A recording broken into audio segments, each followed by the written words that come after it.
णमीयूणवड्ढमाणं परमपाणं जिणं शुद्धेन वोच्छामि रयणसारं सायारण्यार्थं मीणम्। बोलिए श्री गजराज शांतिनाथ भगवान की जय। आचार्य श्री कुंद कुंद स्वामी की जय। हम सभी बड़े सौभाग्यशाली हैं जो हमें आचार्य कुंद कुंद स्वामी का महान ग्रंथ रयण सार के अध्ययन का अवसर मिल रहा है।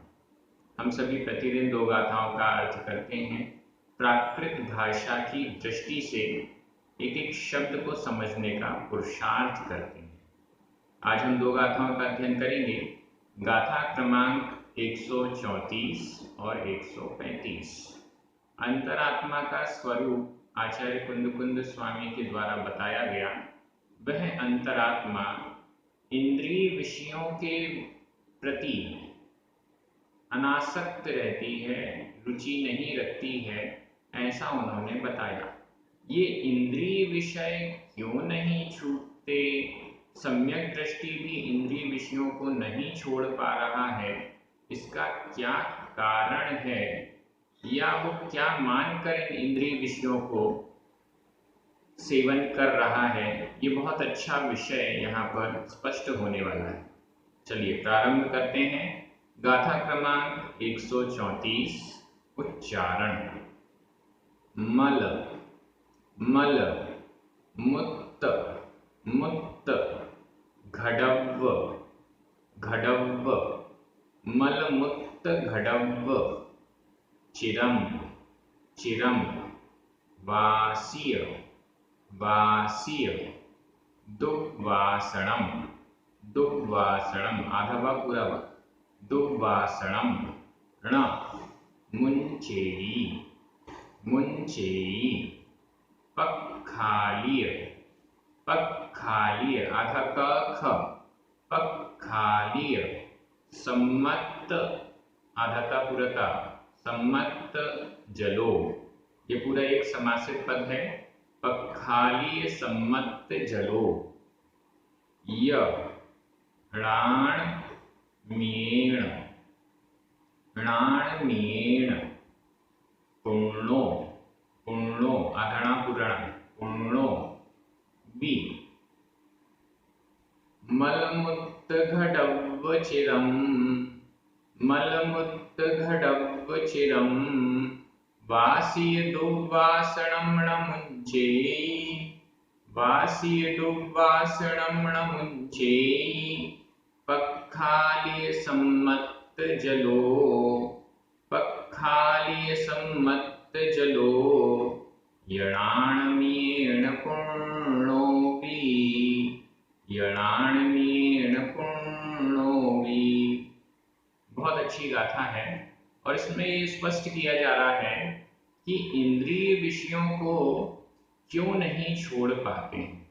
उसका एक बहुत अच्छा उदाहरण यहाँ पर प्रस्तुत किया गया है।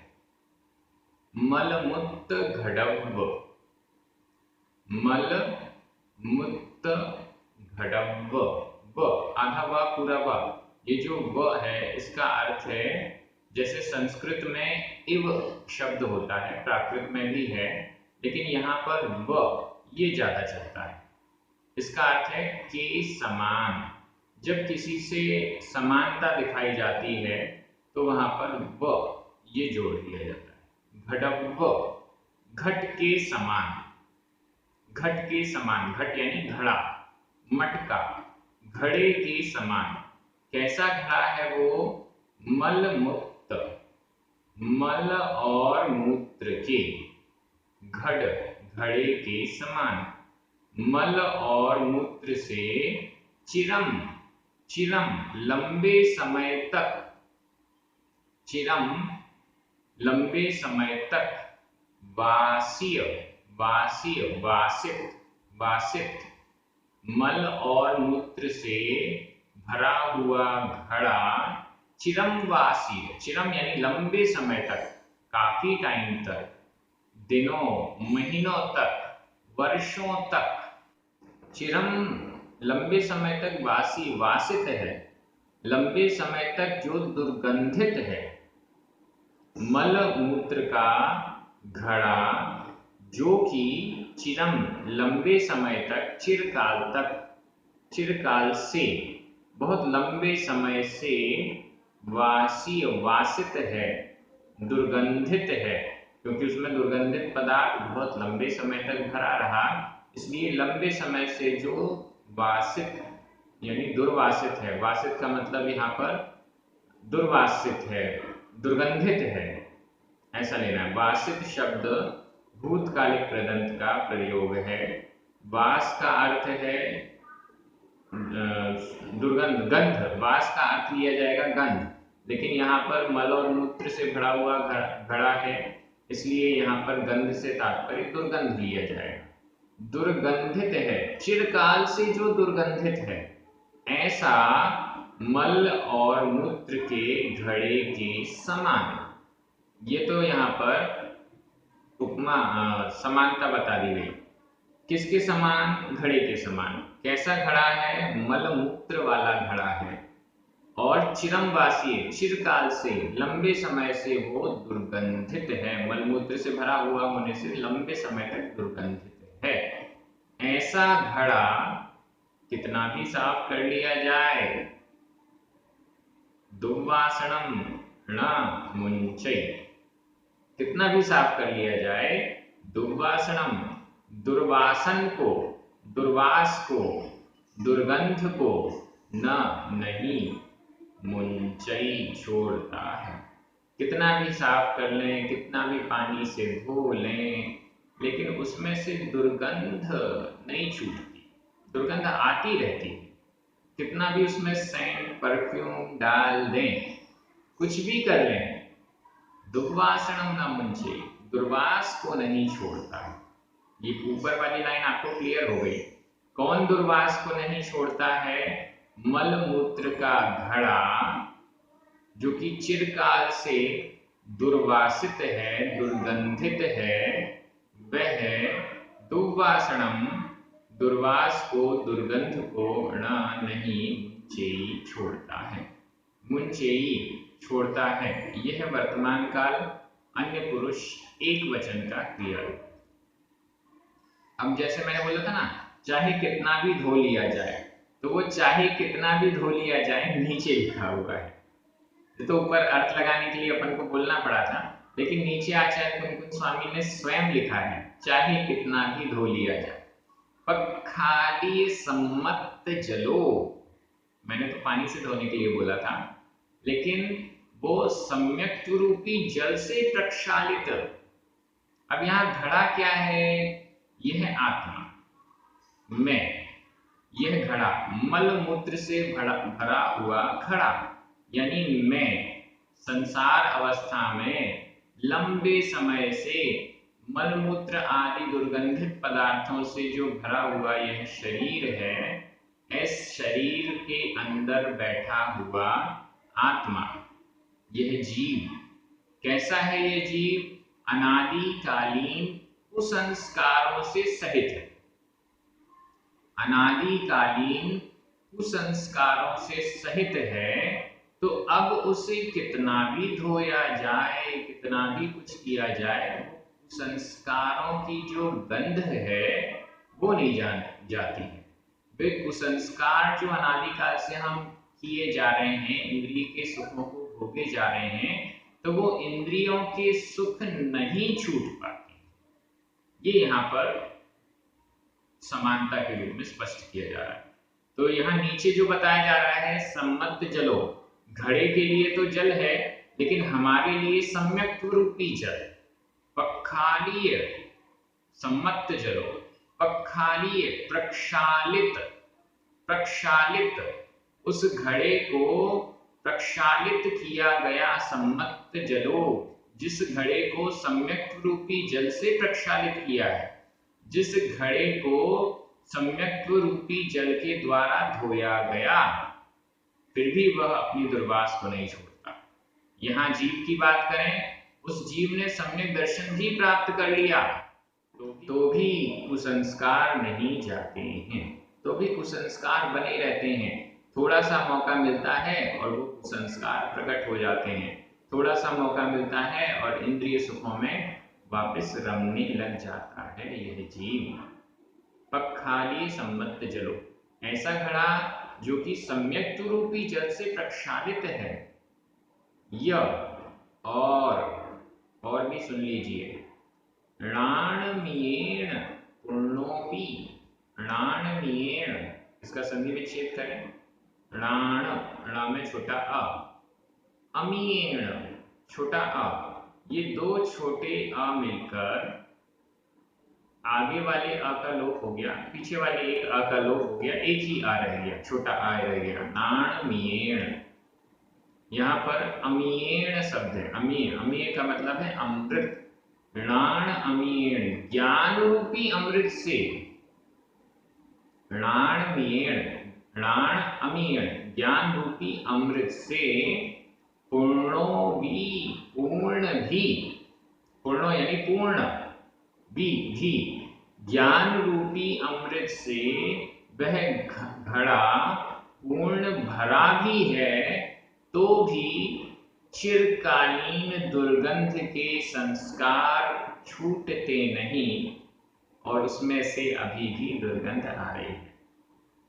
उदाहरण क्या बना है, मलमूत्र से भरा हुआ घड़ा चिरकाल से दुर्गंधित होने के कारण, चिरकाल से जो दुर्गंधित है ऐसा वह घड़ा चाहे सम्यक रूपी जल से भी प्रक्षालित किया हुआ है, सम्यक रूपी जल से धोया हुआ है, पानी से बहुत ज्यादा धोया हुआ है, और उसको हमने मलमूत्र हटा दिए, उसकी जगह ज्ञान रूपी अमृत से पूर्ण भर दिया है, तो भी दुर्वासनम न मुंचे, दुर्वास को, दुर्गंध को नहीं छोड़ता है। ऐसे ही यह जीव है, अनादिकालीन इंद्रियों के विषयों को भोग रहा है, संस्कारों में पड़ा हुआ है, इसको सम्यक रूपी जल से प्रक्षालित कर लिया, सम्यक दर्शन प्राप्त कर लिया और इसको सम्यक ज्ञान से पूर्ण भर भी लिया, तो भी सम्यक दर्शन और सम्यक ज्ञान दोनों प्राप्त कर लिए, तो भी दुर्वासनाएं, तो भी इंद्रिय सुखों के प्रति जो वासना है वो छूटती नहीं है। ये यहाँ पर स्पष्ट किया जा रहा है। मुझे लगता है कि शब्दों के अर्थ आपको क्लियर हो गए हैं। थोड़ी सी विभक्तियां और देख लीजिए। यहाँ पर वासीय, पखालीय, ये दोनों ही भूतकालिक कृदंत के प्रयोग हैं। पखालीय प्रक्षालित, धोया हुआ, और वासीय वासित, दुर्वासित मतलब दुर्गंधित, दुर्गंध से भरा हुआ, ये दोनों अपन ले सकते हैं। और इसके अलावा पखाली सम्मत जलो, पुण्यो, वासीय, ये सभी प्रथमा विभक्ति के एक वचन है। वासीय में ओ नहीं दिख रहा है, कई बार बिना विभक्ति चिन्ह के भी विभक्तियां प्राकृत में होती हैं इस दृष्टि से। णाणमीयेण तृतीया विभक्ति का एक वचन है। मुंचेई, ये तो बता दिया, वर्तमान काल अन्य पुरुष एक वचन है। दुर्वासनम, ये द्वितीय विभक्ति का एक वचन है। इसके अलावा चिरम, ण, य, वि, ये सभी अव्यय हैं। अगली गाथा में चले उससे पूर्व आज का प्रश्न, हमारी ऐसी कौन सी कुसंस्कार हैं जो चिरकाल से चले आ रहे हैं, छोड़ने पर भी नहीं छूट रहे हैं। लंबे समय के हमारे ऐसे कुसंस्कार जो कि छोड़ने पर भी नहीं छूट रहे हैं, उनका आपको उल्लेख करना है, एक या दो। कमेंट बॉक्स में आपको लिखना है YouTube पर। अब हम आगे चल रहे हैं। गाथा क्रमांक 135, उच्चारण।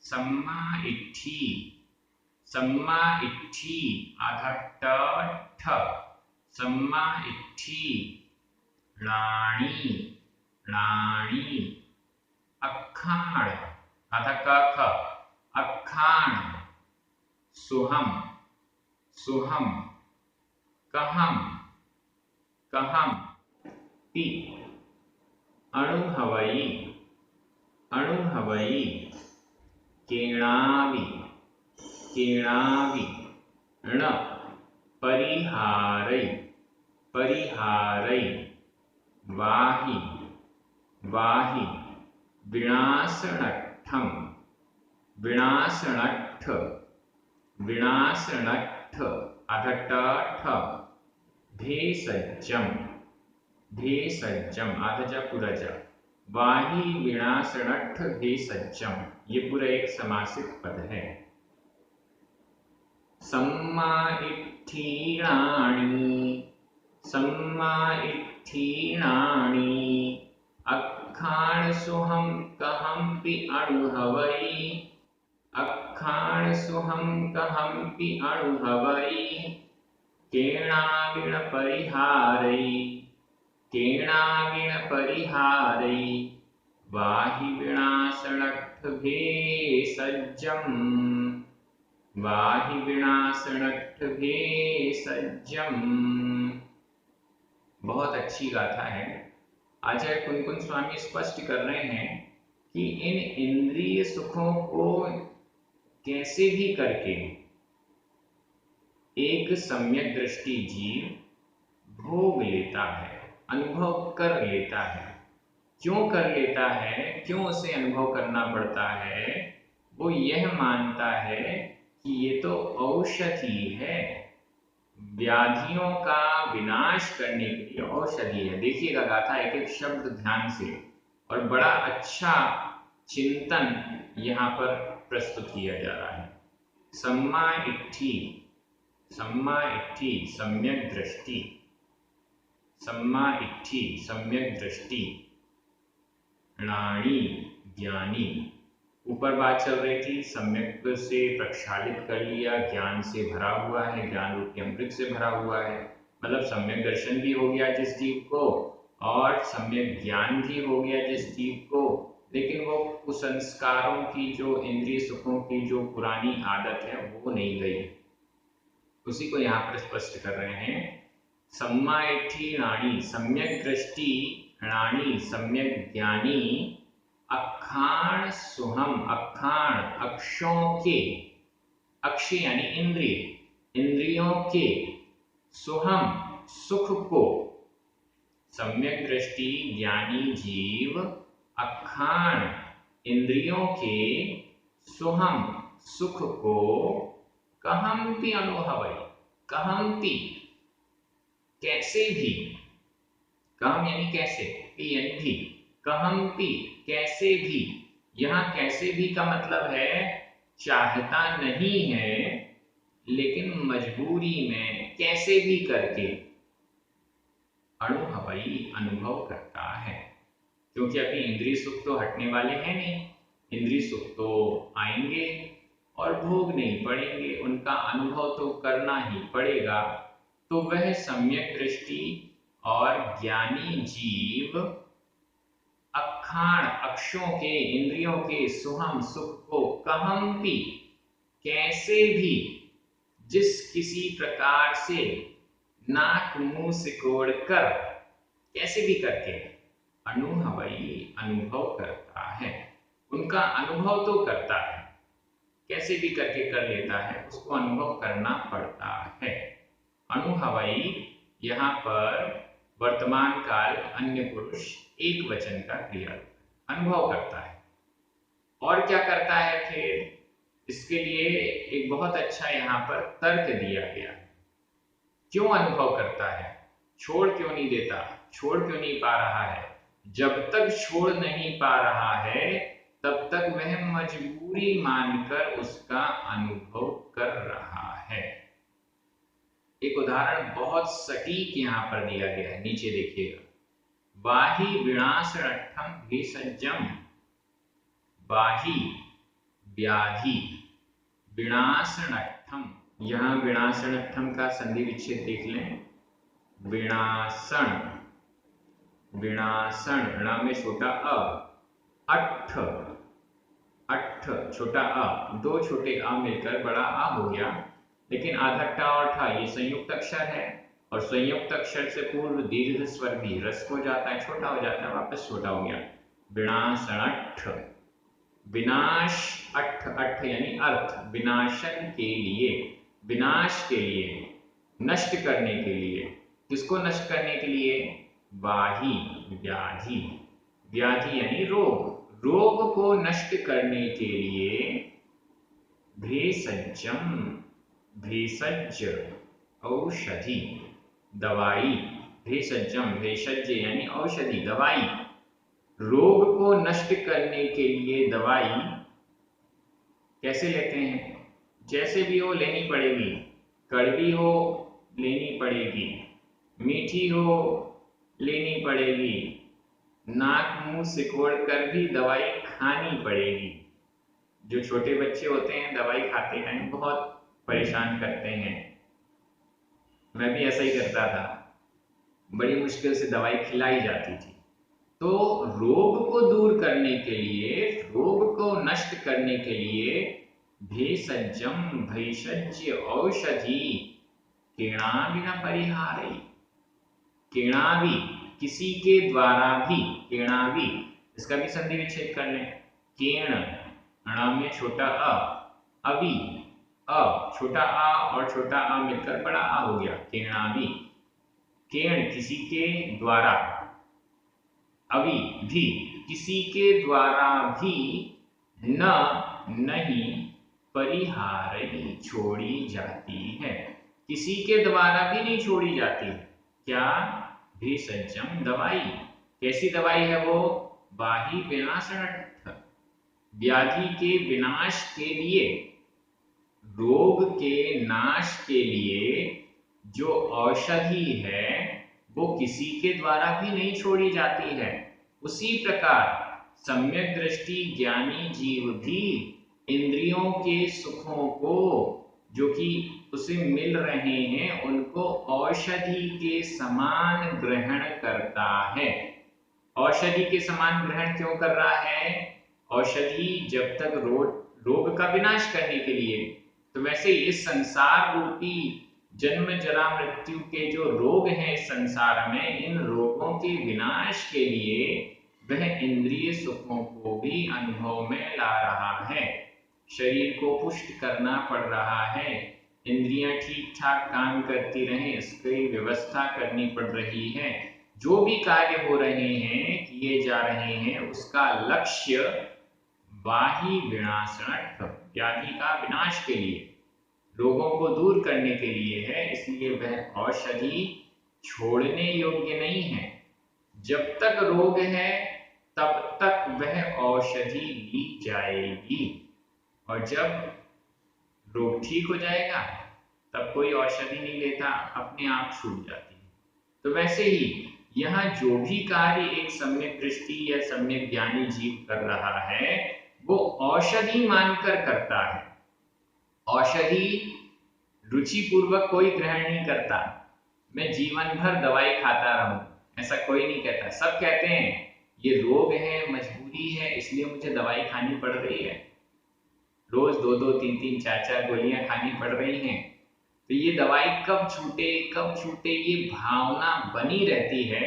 उसी प्रकार से एक सम्यक दृष्टि सम्यक ज्ञानी जीव इंद्रिय सुखों को भोगता हुआ भी जिस किसी प्रकार से इंद्रिय सुख को भोगता है और बार बार ये विचार करता है कि कब छूटें कब छूटें, इस प्रकार से हमें समझना चाहिए। बहुत बढ़िया, बहुत अच्छी गाथा ये चिंतन के लिए है, अनुभव के लिए है, उतारने के लिए है। आचार्य कुंकुम स्वामी की दृष्टि से बहुत अच्छा वर्णन यहाँ में प्राप्त हुआ है। आप सभी बहुत अच्छे से अध्ययन कर रहे हैं, पुण्यार्चकों को विशेष धन्यवाद। सभी को जय जिनेन्द्र, जिनवाणी माता की जय।